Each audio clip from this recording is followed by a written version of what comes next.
It's essential to understand and prioritize your dog's emotional needs to ensure they have a happy and healthy life. Providing love, care, attention, consistent training, and a safe environment will help your dog thrive emotionally. If you notice any signs of emotional distress or behavioral changes in your dog, consider consulting a veterinarian or a professional dog behaviorist for guidance and support.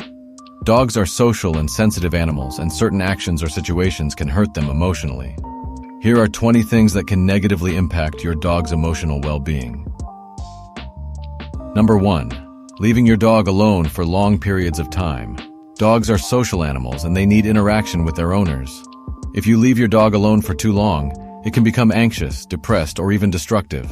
Number 2. Yelling at or hitting your dog.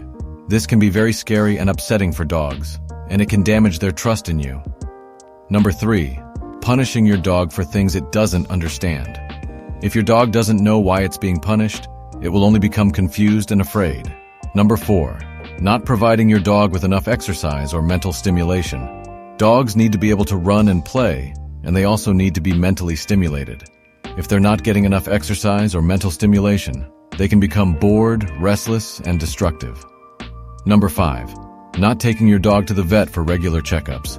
This is important for your dog's health, but it's also important for their emotional well-being. Regular checkups help to ensure that your dog is healthy and happy. Number 6. Not giving your dog enough love and attention. Dogs need to feel loved and appreciated. If they don't get enough love and attention, they can become lonely, depressed, and even aggressive. Number 7. Forcing your dog to do things it doesn't want to do. This can be anything from forcing your dog to cuddle with you to forcing it to go for a walk when it doesn't want to. If your dog doesn't want to do something, don't force it. Number 8. Taking your dog to aversive training classes. These types of classes use punishment to train dogs, and they can be very harmful to your dog's emotional well-being. Number 9. Teasing or playing rough with your dog. This can be very scary and upsetting for dogs, and it can damage their trust in you. Number 10. Not letting your dog meet other dogs or people. Dogs are social animals, and they need to be able to interact with other dogs and people. If you don't let your dog meet other dogs or people, it can become anxious, fearful, or even aggressive. Number 11. Changing your dog's routine too much. Dogs like routine, and if you change their routine too much, it can be very stressful for them. Number 12. Moving to a new home. This can be very stressful for dogs, and it's important to be patient and understanding during this time. Number 13. Bringing a new baby or pet into the home. This can also be very stressful for dogs, and it's important to introduce them to the new addition slowly and carefully.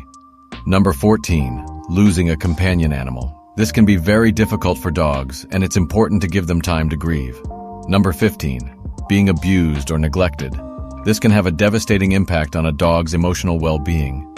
Number 16. Being abandoned. This can be very traumatic for dogs, and it can lead to long-term problems. Number 17. Being used in a research study or for animal testing. This can be very stressful and upsetting for dogs, and it can have lasting negative effects on their emotional well-being. Number 18. Being kept in a shelter for a long period of time. This can be very stressful for dogs, and it can lead to long-term problems. Number 19. Being used as a bait dog in dog fighting. This is one of the most horrific things that can happen to a dog, and it can cause lasting physical and emotional damage. Number 20. Being used for illegal activities such as drug smuggling or fighting. This can be very stressful and upsetting for dogs, and it can lead to long-term problems. These are just a few of the things that can hurt your dog emotionally. If you're concerned about your dog's emotional well-being, please talk to your veterinarian or a qualified animal behaviorist. They can help you to identify any problems and develop a plan to help your dog feel better. Please let me know your thoughts, comment down below.